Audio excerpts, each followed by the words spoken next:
안타까운 사고로 대한민국이 슬픔에 빠졌습니다. 중앙재난안전대책본부에 따르면 지난달 이태원 참사로 인해 총 156명의 희생자가 발생했습니다. 참사 현장의 사진과 영상이 SNS를 통해 공유됐고 전 국민이 아무것도 하지 못한 채 참혹한 순간을 지켜봐야만 했는데요. 무엇보다 쓰러진 사람들에게 수십 명의 구급대원이 CPR, 즉 심폐소생술을 하는 장면이 아직도 잊히질 않습니다. 대규모 참사 이후 CPR에 대한 관심과 중요성이 주목받고 있습니다. 참사가 일어난 자리에 CPR을 제대로 할 수 있는 사람이 많았다면 더 많은 생명을 살릴 수 있지 않았을까?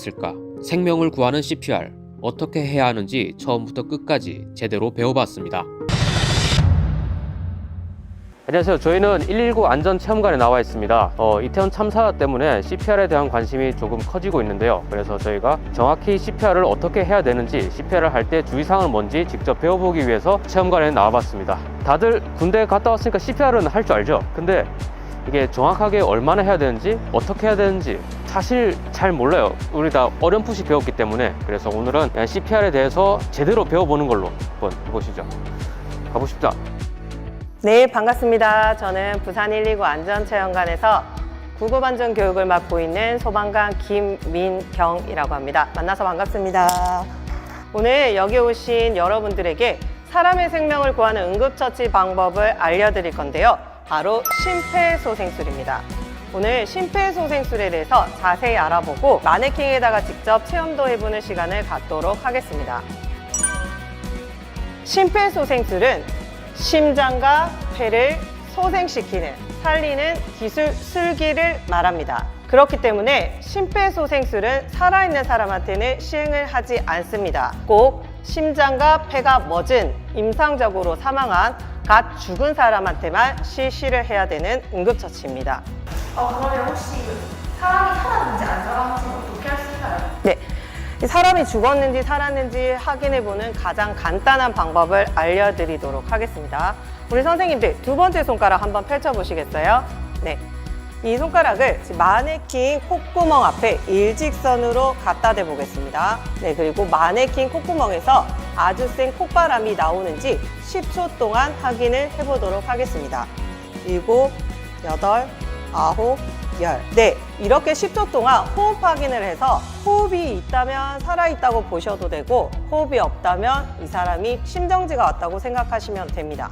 선생님, 그러면 그 심폐소생술 순서하고 이제 CPR을 구체적으로 어떻게 해야 되는지 설명도 부탁드리겠습니다. 심폐소생술 순서는 제일 첫 번째, 길을 가다가 쓰러져 있는 사람을 만나면 신속하게 의식을 확인합니다.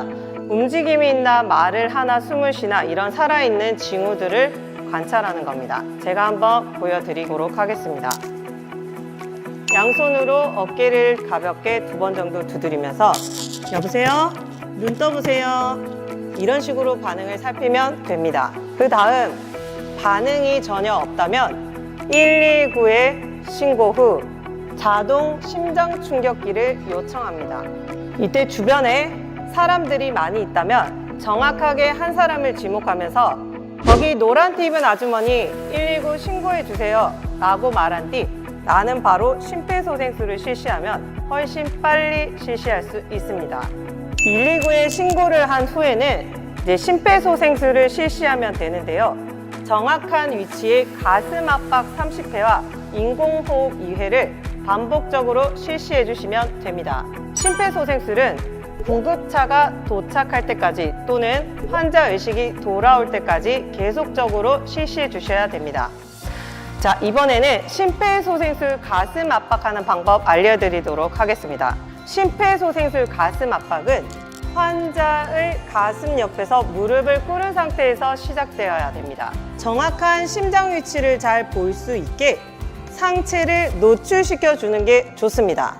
이 다음 심폐소생술 가슴 압박 위치인 양쪽 젖꼭지 사이에 내 양손을 겹쳐서 깍지를 낀 후 아래쪽 손바닥 접히는 손꿈치 부분을 양쪽 젖꼭지 사이에 댄 다음 팔꿈치를 쭉 편 상태에서 내 몸을 앞으로 숙여서 어깨와 바닥이 직각으로 90도가 되게 만듭니다. 이 다음 손꿈치로 5에서 6cm 1초에 2번 가슴 압박을 실시해 주시면 되는데요. 이때 주의할 점은 이 손가락 끝이 가슴과 떨어져 있어야 됩니다. 이게 만약에 가슴을 붙인 상태에서 실시되게 되면 한쪽 폐만 눌러버리는 게 되기 때문에 손가락을 가슴에서 떼시고 손꿈치로 가슴 압박을 시행하셔야 됩니다. 자, 이렇게 가슴 압박을 30회 실시해 준 다음에는 인공호흡을 2번 해줘야 되는데요. 인공호흡은 내가 부는 숨이 이 사람에게 잘 들어갈 수 있게 충분히 한쪽 손으로는 턱을 잡고 한쪽 손으로는 이마를 짚은 다음 이렇게 턱을 들어 올려서 기도를 확보해 준 상태에서 불어넣어 줘야지 폐에 숨이 잘 들어가게 되어 있습니다. 엄지와 검지를 사용해 이 사람의 콧구멍을 막아주고 오른손으로는 턱뼈로 입을 벌린 다음 숨을 1초에 한 번씩 불어넣습니다.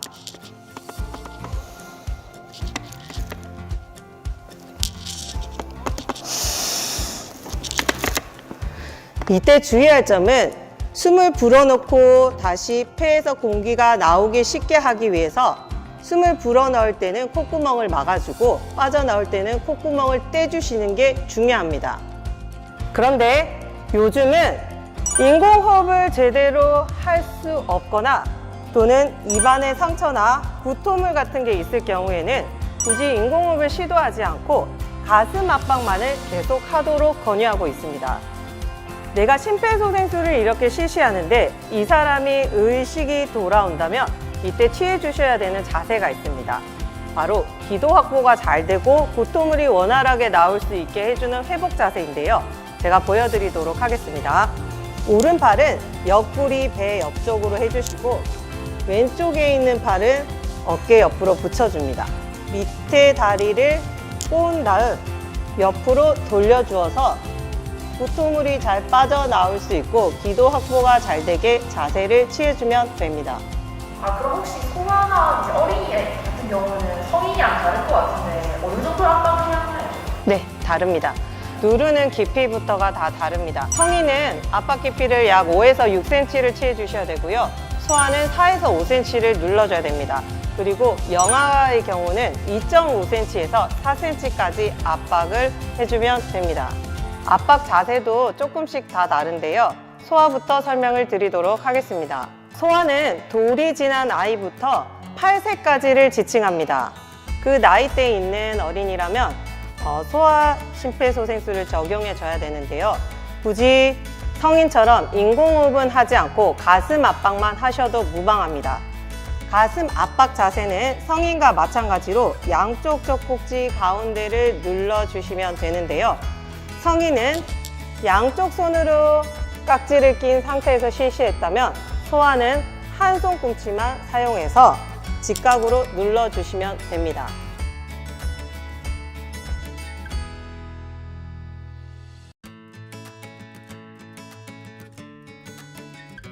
이번에는 영아 심폐소생술에 대해서 가슴 압박하는 방법을 배워보도록 하겠습니다. 영아는 태어나서 돌까지의 아기를 지칭하는데요. 성인과 소아와 다르게 손가락 2개를 붙여서 가슴 압박을 합니다. 보통 길이가 비슷한 검지와 중지를 붙여서 많이 사용하는데요. 이것을 수직으로 해서 가슴 압박을 하게 됩니다. 그런데 영아는 성인과 소아에 비해서 심장이 약간 더 아래쪽에 위치하고 있습니다. 그래서 가슴 압박하는 위치를 알려드리도록 하겠습니다. 양쪽 젖꼭지 사이를 일직선으로 선을 그은 다음 그 선 밑에 손가락 2개를 위치합니다. 이 상태에서 수직으로 세운 다음 2.5에서 4cm 깊이로 일주일에 2번 정도 마찬가지로 눌러주시면 되는데요. 잘 모르시겠으면 손가락 2개로 있는 힘껏 눌러주시면 됩니다.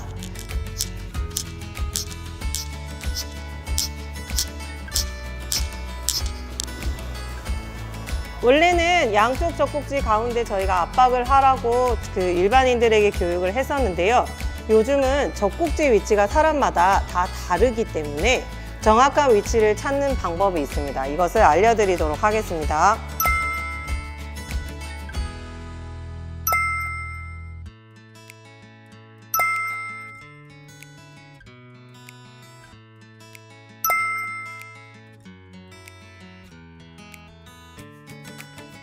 자, 그럼 이번에는 오늘 오신 선생님들께서 직접 이 마네킹을 이용해서 가슴 압박을 한번 해보도록 하겠습니다. 오늘 가슴 압박을 체험해 보실 이 마네킹은 실제 사람한테 눌러야 되는 정도의 압박 깊이로 눌러야 되게 만들어져 있습니다. 우리가 실제 사람한테는 어느 정도 눌러야 될지 모르기 때문에 이 마네킹이 알려줄 겁니다. 우리 선생님들이 가슴 압박을 하실 때 깊이는 5, 6cm로 해야 되는데 내가 힘이 없어서 2, 3cm밖에 못하고 있다. 그러면 이 마네킹 번호에서 약해요라고 뜰 거예요. 그러면 조금 더 세게 눌러주셔야 됩니다. 그리고 내가 너무 빠른 속도로 누르면 빨라요가 뜰 거예요. 그러면 조금 더 천천히 눌러주셔야 됩니다. 정확한 속도와 압박 깊이로 누르게 되면 좋아요, 좋아요라는 문구가 뜹니다. 좋아요, 좋아요가 나올 때까지 계속 감을 잡아가면서 압박을 하시는 거예요. 잘 하실 수 있으시겠죠? 자, 1분간만 눌러보도록 하겠습니다. 자, 준비하시고, 자, 시작! 자, 보면서 눌러주세요. 자, 조금 느려요 뜹니다. 조금 빨리 해주셔야 돼요. 우리 선생님 보면서, 그쵸? 좋아요, 좋아요 나올 때까지 감을 잡으시면서 누르시는 거예요. 네, 보면서 누르셔도 좋습니다.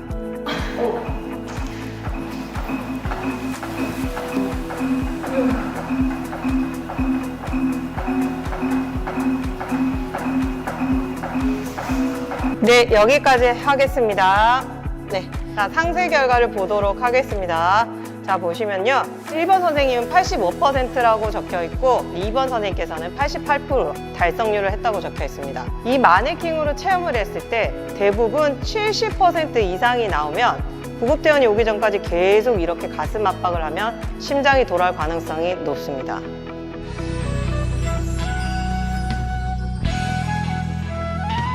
CPR을 멈출 수 있는 경우가 있습니다. 바로 구조자가 지쳐 쓰러져 더 이상 CPR을 할 수 없을 때 멈출 수 있다고 합니다. 이때 CPR을 할 수 있는 다른 사람이 10초 안에 교대해서 가슴 압박을 이어나가면 생존율은 높아진다고 합니다. 그래서 심폐소생술은 나만 잘하고 잘 안다고 끝나는 것이 아닙니다. 모든 국민들이 다 숙지하고 계속 연습해야 하는 응급처치법입니다. CPR은 절대 멈춰서는 안 되기 때문입니다. 이태원 참사 이후 119 안전체험관에는 CPR 교육에 대한 문의가 끊이질 않습니다. 20명씩 하루 6번 교육이 운영되는데 체험 예약이 어려울 정도입니다. 응급의학회 등에 따르면 응급 상황이 발생했을 때 주변에 CPR을 할 수 있는 CPR을 배운 일반인들이 많을수록 심정지 환자의 생존율이 높아진다고 합니다. CPR 교육 비율이 높을수록 환자의 생존율이 올라간다는 겁니다. 또 정확도에 따라 생존 퇴원율이 3배 가까이 차이가 날 수 있다는 분석도 있습니다. CPR의 중요성과 관심이 높은 지금 기적을 만드는 두 손 CPR을 제대로 배워야 할 때입니다.